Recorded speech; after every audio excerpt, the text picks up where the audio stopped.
how do you decide what to change? Well, a lot of people go off-site.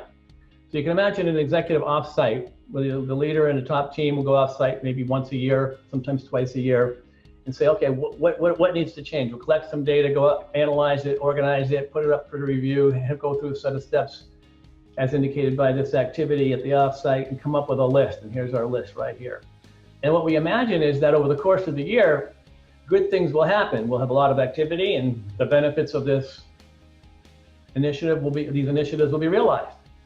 But what happens really? Too often the answer is nothing. And it's really often not hard to determine why nothing's happened.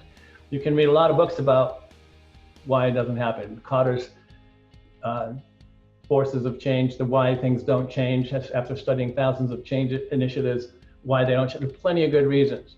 But what we find is one of the easiest things you can do to keep this from happening is to change the game in the offsite.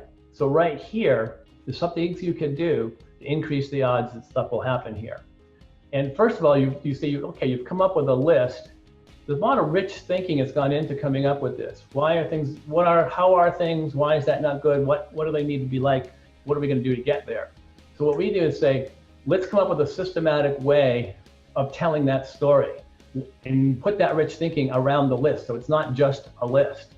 And we fill that out and use that as our storyboard for what the thinking is that drives the change, why it's important, how will it be when we get there, what's going to be hard, what are we going to do to make it happen.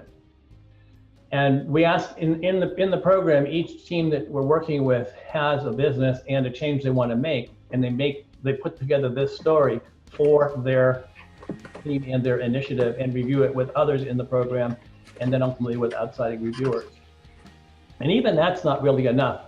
There's more that you need to do to get off this chart and into action. And we actually have a systematic way of launching initiatives and turning them into action before you ever even leave the offsite. So here you are at the offsite, you've come up with your initiative, you put together the storyboard. What you want is way out here for there to be a meeting someday where you talk about all the great stuff that's happened to make all of these things come alive. And in order for that to happen while you're still at the offsite, there's a set of things you can do, and we'll talk about them in the program, to launch the initiative at the offsite and start this process that you're constantly making progress on multiple fronts, so that a year from now, you can enjoy the benefits and don't have to have the same meeting again next year.